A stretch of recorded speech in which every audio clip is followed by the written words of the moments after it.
welcome to the Inside Indie podcast. This is a podcast for self-published indie authors who want to know more about the ins and outs of the self-publishing industry. I'm your host, Holly Dunn, and I am a book cover designer. And in this series of podcasts, I talk with different professionals within the industry, whether that's authors, other book cover designers like we've got today, or people who specialize in other areas such as marketing, book blurbs, and a variety of other areas. So today we have Stuart BACHE, who is a book cover designer.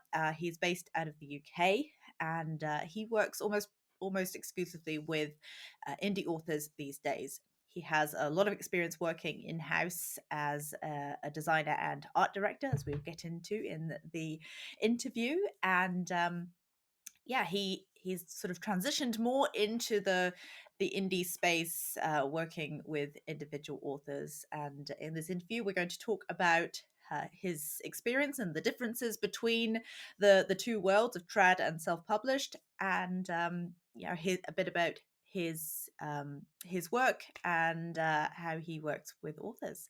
So without further ado, here's Stuart. So we brought you on the podcast because you have a lot of experience working with publishers, but also with indie authors. And I thought you would be a very interesting perspective to have on the podcast.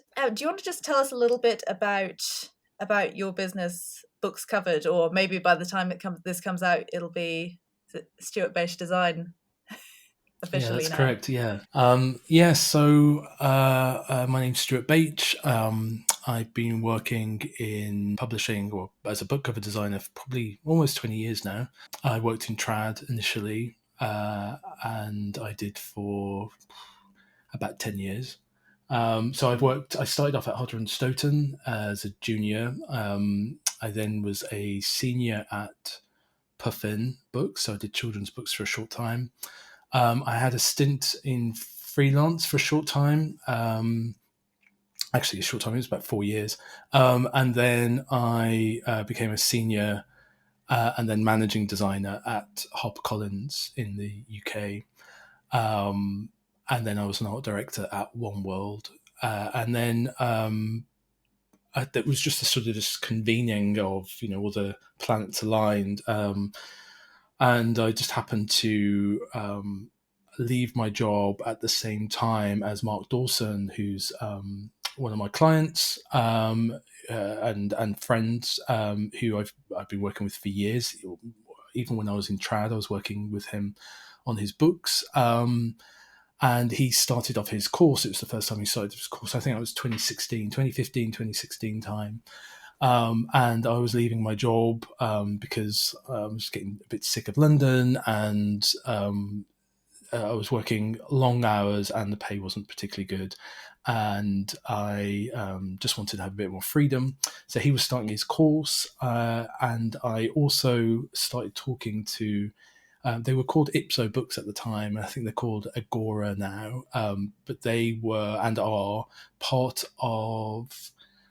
I want to say PDF, but that's completely wrong.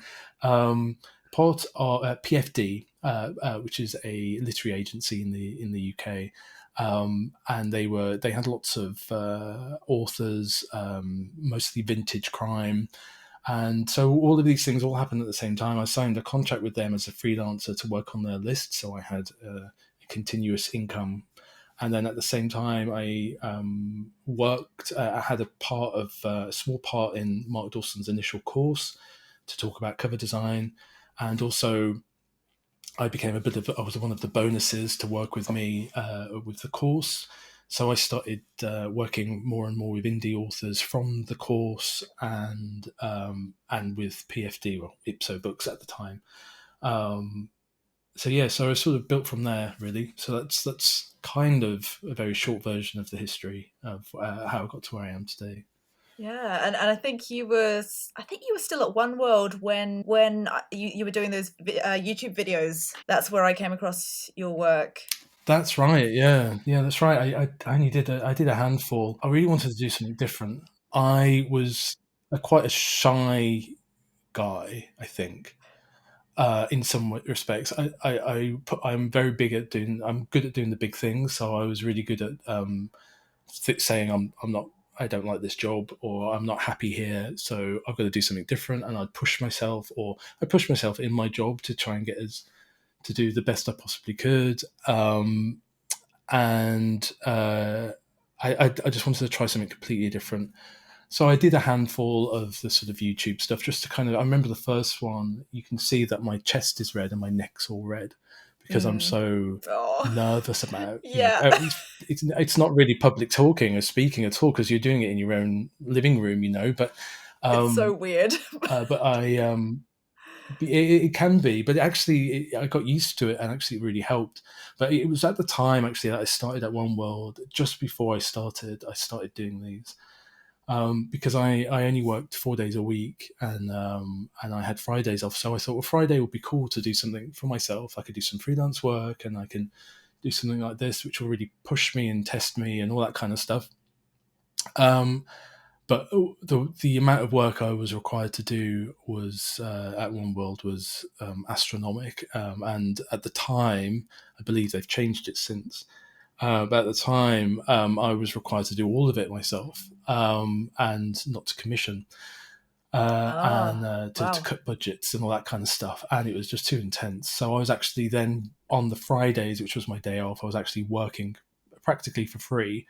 Um, on the projects that I should, and then over the weekends too. So it was just too much really. So I couldn't do the YouTube thing anymore, and Mm, which then as I say, all the planets aligned, and I started working with Mark and lots more authors and Ipso books as well, and all those things happened at that time. So I was, I could throw myself into that, and then as with everything that I do, I get loads of ideas and I do something new and then I do it and I really enjoy it. But then once it's done, then I get married, and then so that moves out the way, and then I have children, and then you have a mortgage, and take kids to school and nursery and all sorts of stuff. So my time has been quite limited over the last 5 to 6 years. yeah. So I have lots of big ideas, and they come and go. And YouTube was one of those ones, unfortunately. It's the curse of the creative, isn't it? Having too many ideas, not enough time to actually put them into motion. Yes, for sure, for sure. Yeah. And so was it around this time, I'm trying to remember when your book came out, because I remember purchasing it, about cover design, which is Yeah, that's right. obviously very, very relevant. That was 2019, 2020, I think. 2019, I think. Okay, No, yeah. no, 2018. It was just after my daughter was born, actually. So, All right. um, yeah, I was working on a course, which is one of my courses for Mark Dawson. We did a whole cover design course. And so I was doing a huge amount. I was trying to put my thoughts into a more practical thing, which was the course. And by kind of writing things out, I was realizing, oh, I can actually turn this into a book. It was called The Author's Guide to Cover Design. It's not available anymore, but it's because it's with design and with programs like Photoshop and certain laws and regulations, they change quite swiftly over time. So after a couple of Indeed. years, I didn't have the time to update it. I didn't think it was fair to have something that was outdated out there. So I unpublished it. It was self-published, but it did really Mm. well. I sold a few thousand copies, which was really cool, and it was really enjoyable experience writing. But yes, no, that was really good, and it kind of went hand in hand with the course as well. The course was much more practical.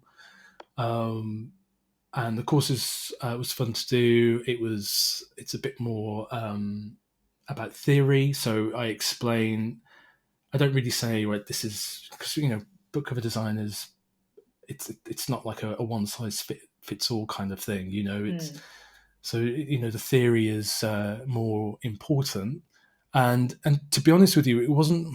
I got a lot of flack from I'd call them old friends now because they certainly aren't friends anymore. But I got a lot of flack at the time for both the book and the course because I think people thought I was taking work out of other people's hands, out of other designers' hands, and that certainly never was the intention. For me, it was more a case of explaining what cover design was, and for the most part, people who take the course, they do it because not everyone can afford a good book cover designer, and so what they do is they're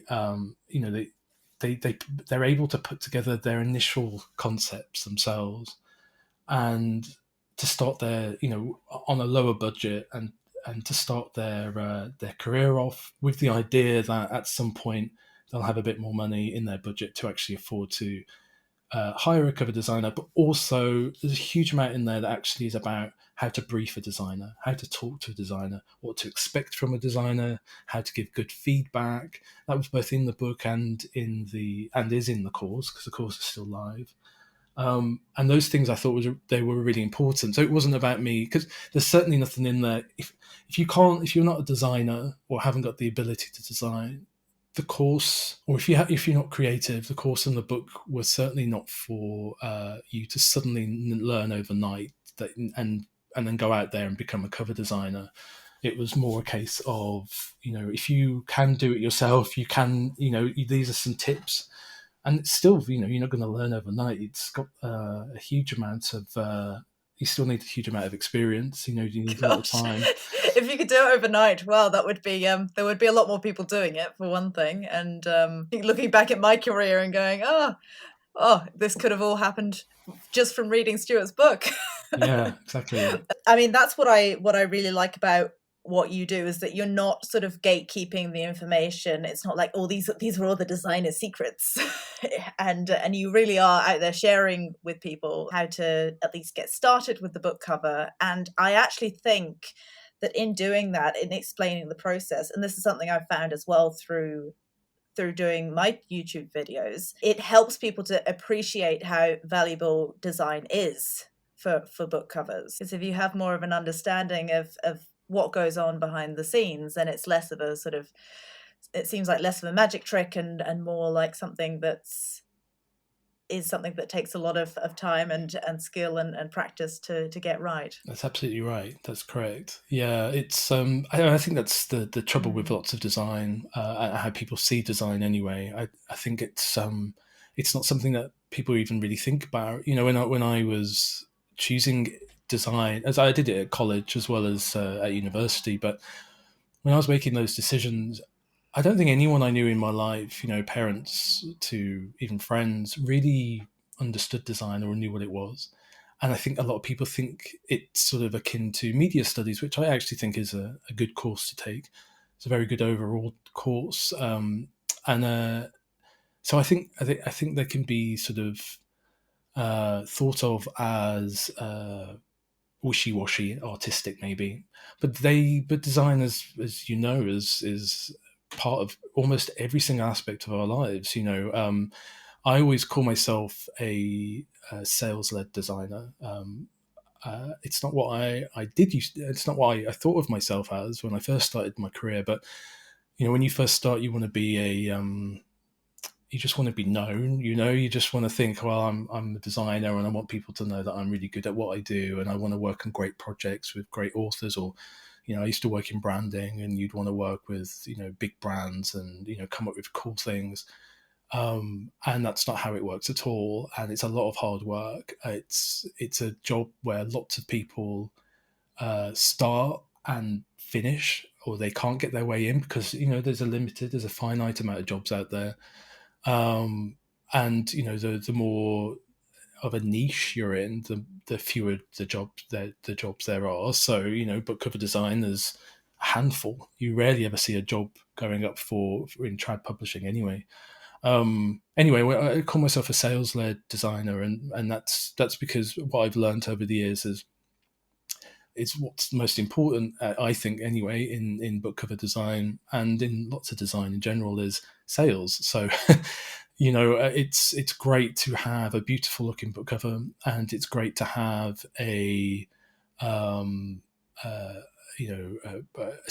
aesthetically pleasing or that you like, or your author likes, your client likes, or your publisher likes. But it means absolutely nothing if it doesn't sell. And so, from my perspective, I'm always looking at what's working, and and how the trends change. So, I came up with a term a few years ago, which I called familiarity theory, which is essentially how people buy. So buy books specifically, but also in lots of brands. So it works with things like detergents and soaps and all sorts of different things.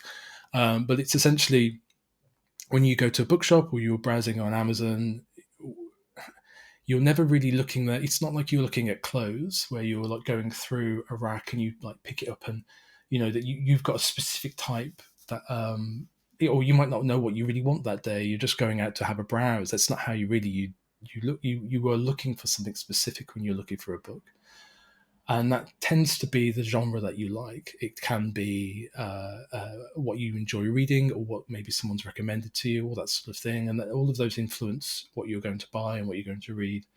So when you walk into a bookshop or you browse Amazon, it's very fast. You're either scrolling quickly, or you're browsing around the store quickly, or you're just looking at a table of books.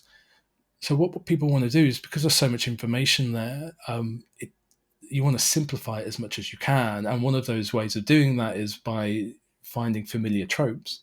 So, in crime, that could be the running man. It could be the kind of style of typeface or the colors that you use. In romance, it can also be colors. It can be a style of illustration, that sort of thing. But they all have very similar tropes. They don't all necessarily have to look the same, but it allows you to make a very quick decision based on what they look like. So for example, in Waterstones, I worked closely with Waterstones when I worked at HarperCollins every now and again on a handful of books. And one of the things that they used to do is you'd have a table of books, and you'd have, right in the center, you'd have a bestseller, say it was crime. And then around it, you would have other crime novels, and a lot of them would be quite similar looking.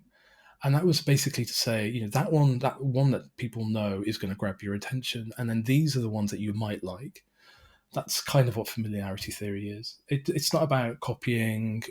It's not really about emulating either. It's just about getting an idea of what's working. Some genres that the trends change quickly, maybe every other year. Some genres like crime, thriller, it's glacial. It's very slow. You won't really see much change.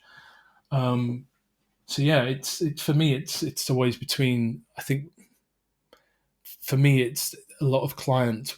They automatically want something that stands out, and that's because we are sort of conditioned almost to believe that if you want something to be shown, whether it's yourself, if you want to stand out in the crowd, you're always told to be, put yourself forward, and they think that that's what good design is that I need to be standing out from everything else. Well, that's not how people buy stuff.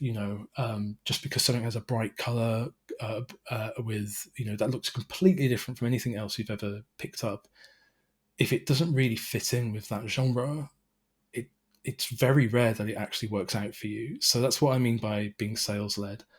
Sorry, I feel like I'm waffling on, so I apologize if I'm just going on, but No, that makes so much sense. I think one thing that I would compare that to is looking at when you're scrolling through Netflix or YouTube, and you're looking at the thumbnails on there and going, oh, what do I want to watch? It's very easy to sort of discount the ones that you don't want to watch because they have a certain type of cover, and that's what helps you to actually figure out, oh yeah, that is something I'm interested in. And it's interesting with Netflix as well, because I don't know if they still do it, but there was a time when there was a whole discussion about how they would tailor the image for that movie or TV show or documentary Yeah. to your tastes, to the things that you like. So it's, once again, familiarity theory is taking place there. It's tailoring something to make you kind of look at it and go, oh, that looks like something I'd like. That is essentially what it is. And ultimately, I think that will be the case for a long time, there's a trend at the moment which I'm calling, I like to name these things, but I'm calling it aesthetic shift, which is essentially that uh, beautiful covers are becoming much more mainstream, not necessarily for crime or thrillers, but certainly women's fiction, historical fiction, that kind of thing. Absolutely, beautiful covers are doing really, really well. I don't know how long that will last for, but it's certainly picked up as a trend, and it will be probably for the next couple of years or so. Yeah, I'm hoping it sticks around because that's kind of my niche. Yeah, well, yeah, it's that sort of thing. It works. Yeah. It works really well at the moment. I think I'm not sure why. I think maybe there's been a few bestsellers. I think especially in terms of historical fiction, when you think about things like Ariadne and trying to think of some others now off the top of my head, but they're completely gone. But in that Circe. Yeah. So yeah, and if you look at the new Marple books that are out in both the UK and the US, Agatha Christie's Marple, they're all once again aesthetic shift. It's all moving to something that's beautiful. I mean, it helps with that kind of thing because it's backlists, especially classic crime. They can do whatever they want with them, to be honest with you. But actually, it's really interesting that they've picked up on the what's something that's really popular at the moment. So they're obviously going for that market, which is obviously a growing market. So yeah, it's and then once again it proves familiarity theory again, because it's something that's stood out and did stand out for a period of time, but then it's working, so it all becomes the familiar then, and then people know that what they're getting.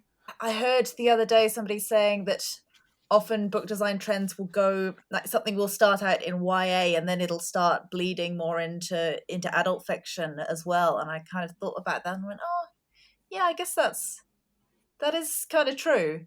And I think that's maybe to do with Instagram, Bookstagram, BookTube, BookTok, and the rest of it, that it's kind of, it's become very much about the aesthetic of reading as a way to communicate your love of reading and communicate how about books that you enjoy and want to recommend. And that's the way that a lot of people hear about new books now. So when we're designing books, it's also for social media. I agree. Not 100%. I think that social media plays a big aspect in a lot of things. I think in terms of how we buy, that hasn't really changed very much ever since, from what I've ever known. In terms of as soon as things became commercial and people have been selling things, from sort of Mad Men era of things, there's always been a psychology behind it. I think social media is an aspect of that now. But it's interesting that you see a lot of books that will say, the TikTok phenomenon and that kind of thing, when they haven't necessarily been a TikTok phenomenon. I work with a huge amount of clients. I work with like 300 plus clients a year, and a lot of them follow me, or I follow them on places like TikTok and Instagram. And I see people posting stuff and trying their best to do the BookTok thing, do the Instagram thing, and they get a handful of likes. It's really hard, and I think it's made to sound easy, and it's not necessarily. But if you can manage to get yourself into that algorithm in one way or another, then it can work really well for you. But it's a lot of hard work. I know authors who post 3 times, 4 times a day because that's what they've been told to do, and their stuff's really good. But TikTok's a really interesting thing because I'm on TikTok and I can post stuff about my work and I can post stuff about my process, and no one sees it.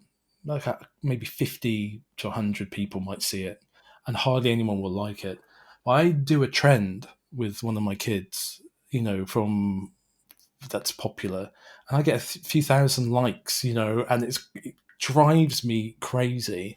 But no, I do agree. I think it is a thing that's going to be growing, and I think that it will certainly influence the way things will go in terms of social media in some respects.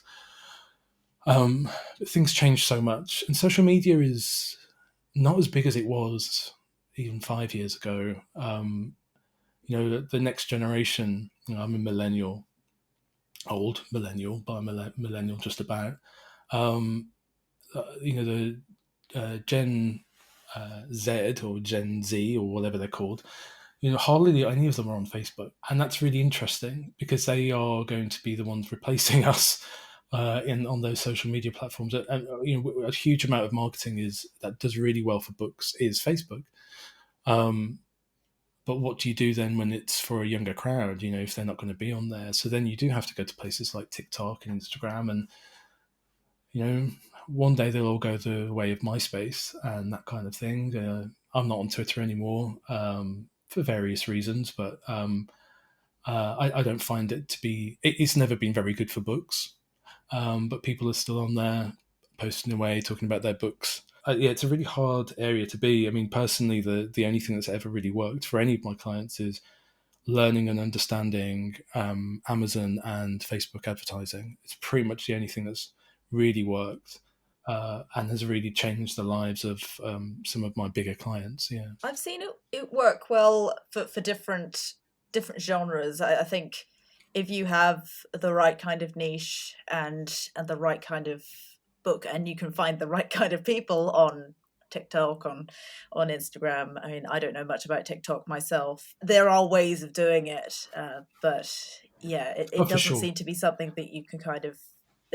There's not the system in the same way, maybe that there is with Instagram or sorry, Facebook ads. Yeah, I don't. Obviously, it's not as pointed. It just doesn't point to a group as well. I think there are so many. They've made it so much harder over the years. There was a time when you could post something on Instagram as an unknown person and maybe get a few hundred likes. But now, if you don't use it enough, if you don't post several times a day or even once a week, I don't have time for that.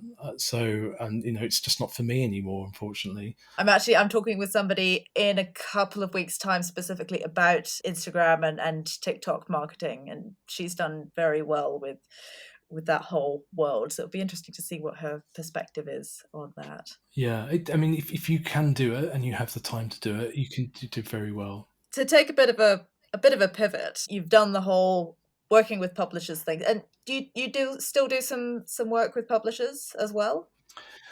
A little bit here and there.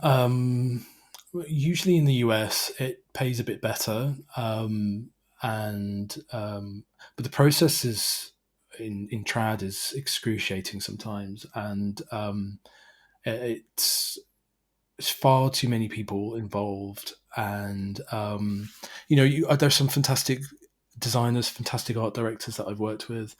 In some cases, it's been a case of me saying, I don't think I can do this anymore. I've been working on this project for 6 months. There are contracts now in not all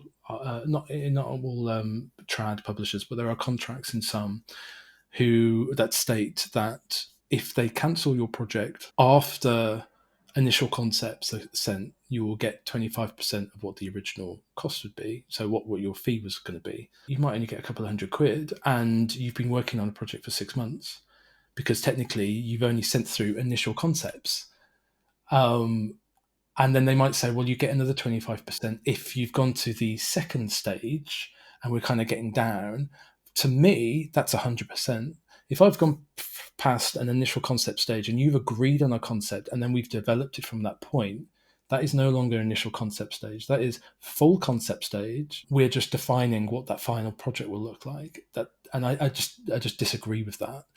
I feel that it's misunderstanding what a designer is. I know a lot of art directors don't like it and will try not to put their designers into contracts, but unfortunately, they're not always in control. And if it's a thing that the publisher has said, no, this is something that we have to do, otherwise we can't work with that designer, then that's it, because they will find someone else. And also, in terms of, in some cases, people were like really pissed off with me for, sorry for swearing, but with me for doing the book and the course. And so, I had friends who suddenly were like, oh yeah, I've got projects for you to know, no, not replying to emails anymore. Some people sent me some pretty terrible messages on social media about it and calling me all sorts of different names about it. Even though I don't believe I did anything wrong, I still don't to this day. I don't regret it anyway. But yeah, so no, I don't work for Trad a huge amount anymore. The American companies I work for Simon and Schuster quite a lot. The designer there that I work with, I won't name anyone, but they're really good and they're really nice and they're really easy to work with. Once again, the process is very long, but because the fee is much better, I don't mind so much. So if I have to work on something that takes me 3 months, the fee is almost twice the amount that a trad publisher would pay. So yes, sometimes trad reach out. I work for a few smaller publishers. So Canelo, I do in the UK. I do quite a bit of work for them. Usually crime thriller stuff, which has been my thing for a long time. And they're usually really good to work with too. They don't really have, because they're a smaller digital first publisher, they don't have as many people involved as a traditional publisher who, you don't just have single people. You don't just have the person from sales and a publisher and your art director. You have the whole of the sales team, the whole of the marketing team, lots of different editors that aren't related to the story that you're working on, the book that you're working on, all having their own opinions. And cover art meetings can be, often are, quite hard to sit through. So yeah, no, I do work for Trad a little bit here and there. I do keep an eye on what's happening. I always do. I still believe that a Trad experienced cover designer is one of the best, because of what you have to go through, because of all of the sales stuff that you have to go through, all of the marketing, understanding the market more. I was very lucky to work with people like Ollie Malcolm and who I believe's MD now at Hodder and Stoughton, but he was sales director at Harper when I was there, and his ideas about how it works, how sales work, and everything really helped me understand about selling a book. So yeah, it's I do still believe that trad designers do really well. It's really tough It's really tough working in house these days. They are expected to do so much. And it's got a very high turnover. So some of the best designers I've worked with. So when I was books covered, still am technically. My company is technically books covered. I did hire I had 4 designers, freelance designers, who I use regularly, monthly. Unfortunately, it was just too much for me. It's the amount of work I needed for those designers to give them a decent wage, a decent salary, and also I managed all of the titles. So I was the art director, but I was the managing director, I was the marketing director, I was the face and the first point of contact and the last point of contact. It was just a lot. So I ended up disbanding, and just easier to, I had a little boy at home who, and my daughter, so if I had a baby and a 4-year-old at the time, and it was just really too much. So I just became back down to me, just to me, and that was more manageable and has been really good moving forward. Anyway, my point was that 2 of those designers, Michaela Alcano, who's very well known, and Andrew, his surname's completely gone out of my, Andrew Davis. Both of them worked at HarperCollins after me.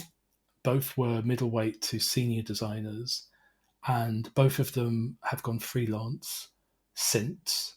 And that's when I started working with them as well. And the difference between them and some of the other designers I've worked with who were on and off were that they had that mentality, a similar mentality to me, which is just thinking about what's best for the book, what's best for the sales, and trying to figure out what would be the just looking at the market more, and and the kind of they would work on anything, and that is the key, I think, to a good designer, is that, because I certainly wasn't that when I first started out. I didn't want to work on dog books. I didn't want to work on misery memoirs, which were massive when I was first starting out as a junior at Hodder and Stoughton.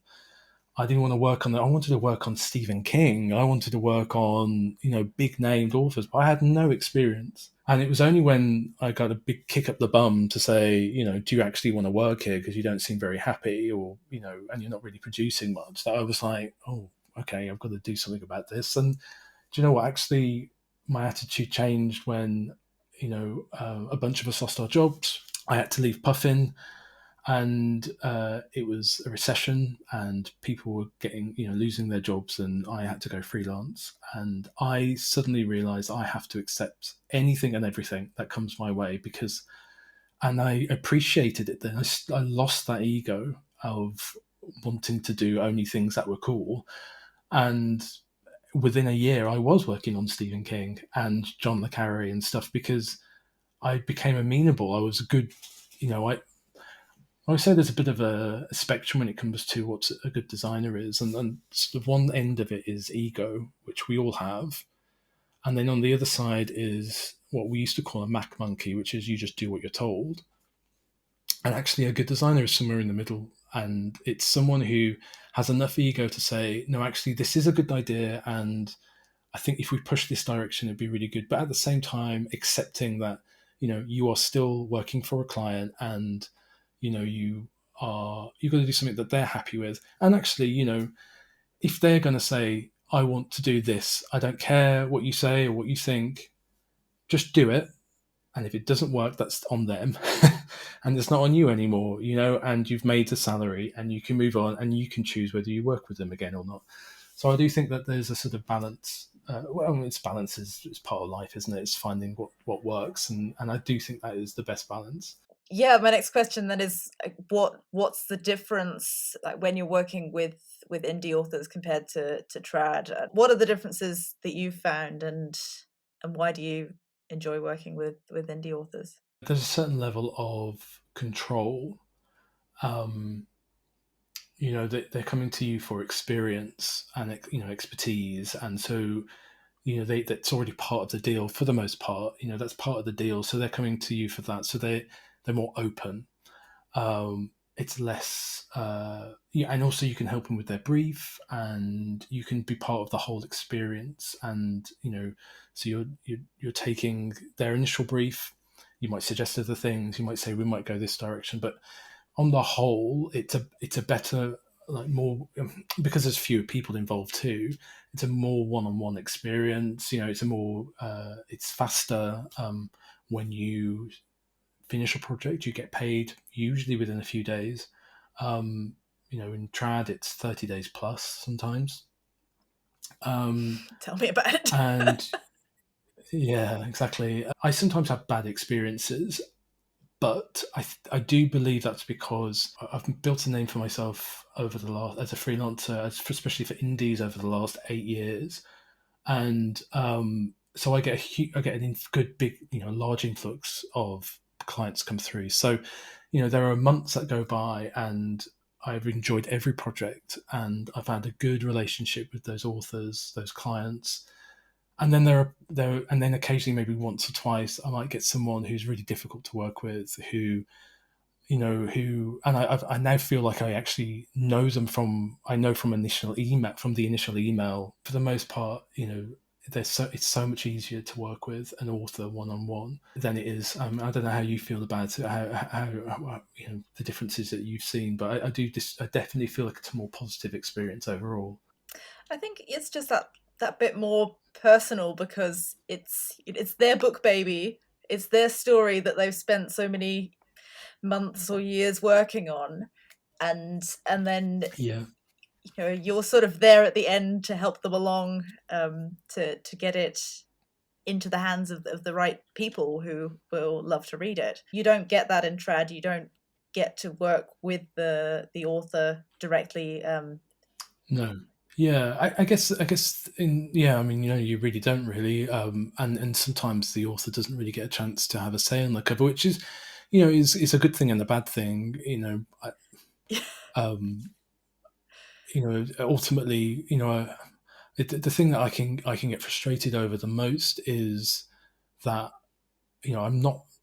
I don't know the answers to everything, and I certainly have designed covers which haven't worked as hard as they could have, for various reasons. Not always my own fault, but we're not perfect. So I think when you're hiring a person, the thing that I get frustrated about is if they think or client thinks that they can tell me what to do and that they can speak to me in negative ways as if I'm a service department, as if and not that you should speak to a service department in that respect either, but there is certainly an attitude that people have towards people who are they deem to be providing a service, um, that they think they can get away with. And I have a zero tolerance policy to that. Uh, so I think in terms of like authors who work in trad, they don't really get a say over things. I think in some respects that's a good thing because you know it's you've got a huge team of people working there to try and get the best out of your book, because it's really, if they don't get sales, then that's going to harm them too. When you're working with me, I think, or any freelance designer, one on one, I think actually for the most part my clients are like, I'm hiring this person for their expertise, so I'm going to stand back a little bit. And then you have the opposite side of that, which is, well, I'm hiring that person to do what I need them to do, and if they don't do what I am asking, then I'm going to be difficult. So you do certainly miss out that aspect. But then when you work in trad, it's not the author that's difficult; it's everyone else. So yeah, even then, working with indie authors is much easier because it is just a one-on-one, and you can still have a really good relationship even if you disagree. For example, Mark Dawson, once again, he will literally send me a brief idea of what his next book is, location mostly, and a scene. And I will do him usually one concept. And more often than not, that is the concept we'll go with. I know what he likes, but I also know what works well in his genre. He trusts me, and he's, sold over 5 million books, plus. Well, there we go. Um, and he's doing, and he's in the Richard and Judy. He's a bit of a hybrid now, so his paperbacks are done through Welbeck in the UK. His other genres, which I did the cover for, which they've used as well, is in the Richard and Judy Book Club, which is a big thing over here in WH Smith's shops. And Oprah has one, those sorts of book clubs where they promote certain ones every season.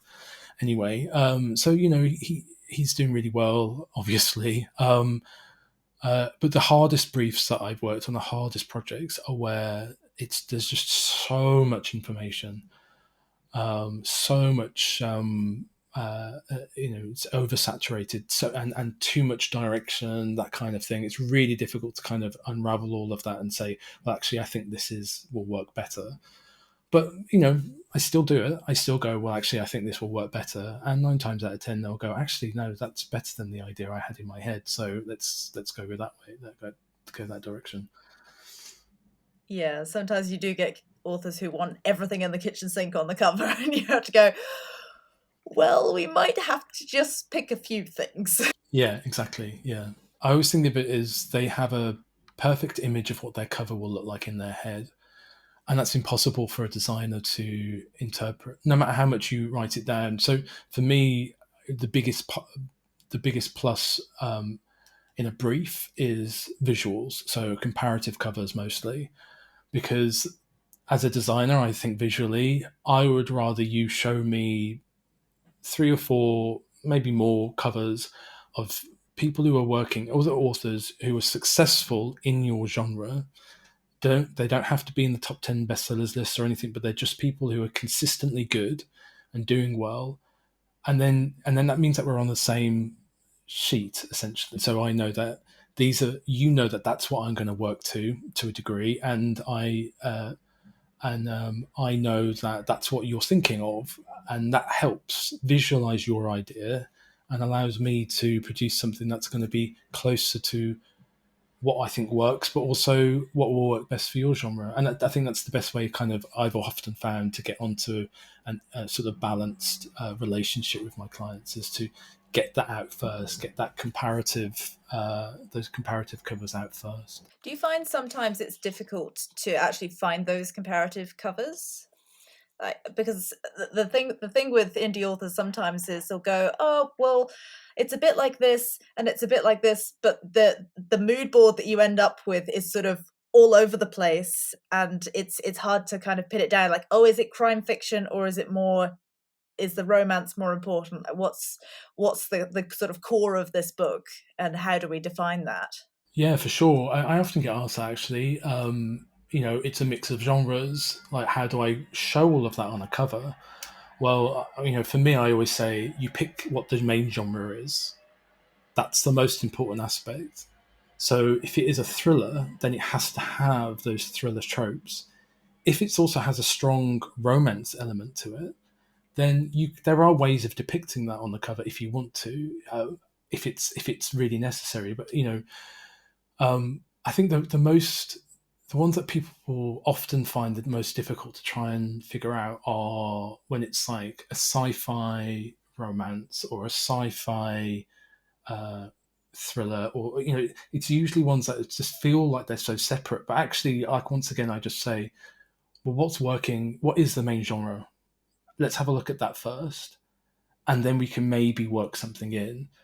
Um, and it could be something as simple as colors or typography or an element to the cover that kind of hints at that other element. I mean, and also then you have to ask, is it that important to show the other elements of the other genres that are a part of it? Is it that important? And often it isn't, actually. If this is a space opera but it has strong romance in it or has a crime thriller aspect in it, is that as important as the space opera element? And if that's no, because you can look at Star Wars, Dune, they've all got romance and that kind of thing. And it might be subtle in some cases, it might not be. You don't suddenly see a romance element on a Dune cover because that's not important to the genre. That's not important to the people who are reading it. So, I mean, it just really depends. In terms of finding those images, I used to say, go to Amazon, look in the bestsellers, top 10. That I don't use that anymore, just because it's so polluted now with sponsored books, and then people putting their books into categories that aren't necessarily related but will help them get better sales potentially. So what I tend to say now is, like I said earlier, is if because as an author, usually you read the genre you're writing in. If you know of authors that are doing well or have done well in your genre, that's who you need to look at, especially if they're trad based and your genre is something that is very strong in trad.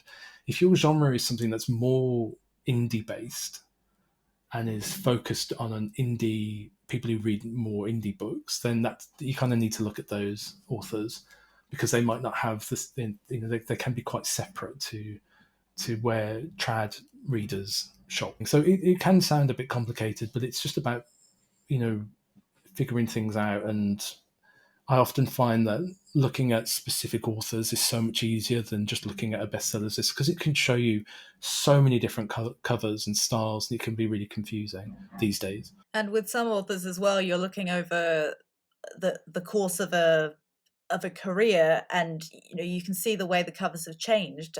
I was looking at this for a brief earlier today and was looking at a book that had, I think, 3 different covers. It had changed over. I mean, it's a book that had only been out a couple of years, but obviously the publisher had made the decision to make some changes when it went to paperback, to make some changes when they brought out the next edition of it, which was, I think that's always an interesting thing to look at what the big publishers are doing, and kind of trying to figure out why they've made those changes. Yeah, I think the main one that happens or tends to happen is the The paperback will look different to the hardback. Traditionally speaking, that was usually because the hardback is, not many people buy hardbacks. They are a luxury item. They're much more expensive generally, and you can pretty much get away with certain things. So what they'll try. I mean, it's still the same process, maybe up to a year designing in house on that cover, trying different things. So it's not like it's not a throwaway at all, but they will work on it. And if the sales are okay, if the sales are really good, the paperback will tend to reflect that. It will be just a more commercialized, simplified looking version of the hardback. If the hardback hasn't done particularly well, then there's absolutely no reason why they can't and will change the paperback to give it another shot. Essentially, it's a second shot. Then if they start to change it for the next rest of the books in the series, that is because it's just not working out for one reason or another. Now, that's not to say that every single book in trad gets a huge budget, because it's just not true. The only way you get a good marketing budget of any sort of publicity budget is if you're already a well-known author. Even if you are someone who is almost definitely going to get a Sunday Times bestsellers #1 or within the top 10, you'll still get a bigger budget than any new author or mid-list author that's coming out. It's silly, but that's what they do. And it's unfortunate too, I think. Because, that means that there are lots of authors out there who have got so much more potential, but they haven't really done enough. I know authors who is literally all they've been given, essentially, in terms of marketing from their publisher, is a tweet or an Instagram post, a single one or maybe several. It's just not enough.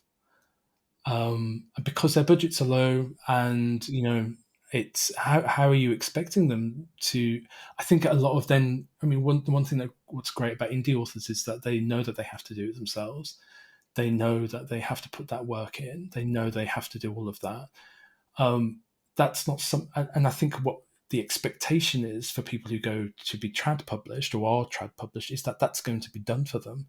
That's just not the case anymore. That a lot of trad publishers are expecting authors to do it themselves, and a lot of them don't want to or don't have the time or capacity to do it. Most authors now, trad published authors, have second or third jobs. That is an unfortunate truth. And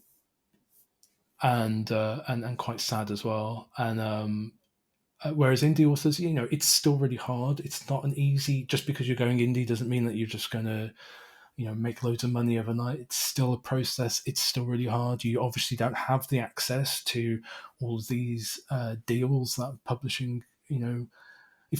If you want your book on the table in Waterstones or which is a bookshop here in the UK, or on the certain ways on the shelves, you have to pay for it. The publisher will pay for that. It's not just like it can be under the what the bookshop wants to do and how they want to promote it, but that's how they make their money too. So yes, it's not an easy ride. I think there's a lot of opportunity for indie authors as well, and I think we've seen over the past decade it's changed so much, and I've certainly seen the quality of indie covers has really increased over the past decade, and I think people are taking things like editing and actually hiring the people that they need to much more seriously than before as well. And there's an awful lot of opportunity within this world. Yeah, I mean, there's 8 billion people. It's so easy to give up on all sorts of different dreams and ideas that you might have. But just because something doesn't work straight away, it doesn't mean that if you don't pivot and try different angles, it doesn't mean that you might not find your audience. It doesn't matter whether you're an author or a designer or an artist or a musician. It's a lot of hard work sometimes, or more often than not. But actually, there are so many people out there. You can find your group, your people, your fans, or or the people that, for me, it's I work for people across the world. I didn't think I'd be in this position 10 years ago, and uh,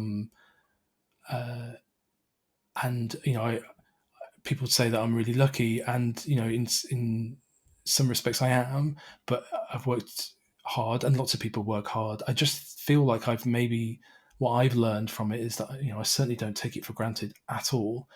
If I have a quiet month coming up, I fear it. I still think, oh, is this now when it all fails, when it all goes away?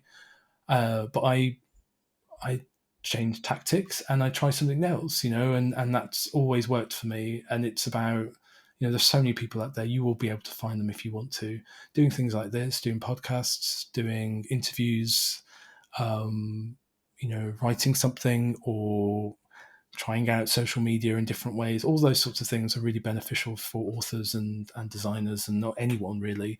You just don't, like I say, just because, and I think you have to be your own support, and you can't expect it from anyone else, especially if you're creative, whether you're a writer or whatever, because you are always going to have people who are like, that's not a real job.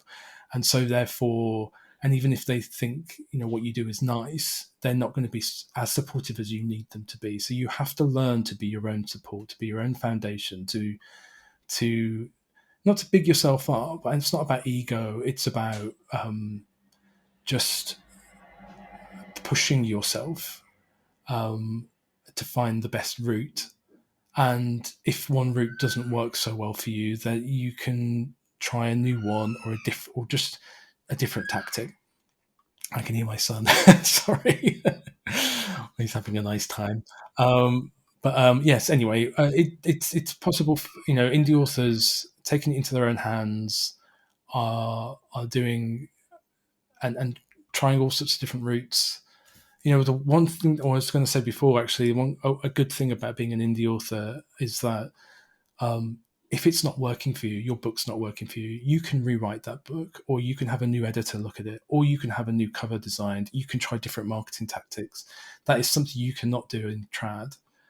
So, and that's what I mean by, even if you're not an author, if you're doing something else and you're listening to this and you're just, you're doing a completely different area, you can, if you take a bit more control out of it for yourself, doesn't matter what career choice you have, and you want to build something for yourself, just try different things and try and take a bit of control over it, and just see where it takes you. Anyway, that's my advice. Absolutely. I think that's very wise. Well, thank you very much for your time and your wisdom. Where can people go to find you on the internet? My website currently is bookscovered.co.uk. That will change, but it doesn't really matter because I'll have everything pointed at the new place, which will be stuartbache.co.uk. I am on Facebook and TikTok and Instagram and those places too. I'm not really active these days, but I will be there occasionally.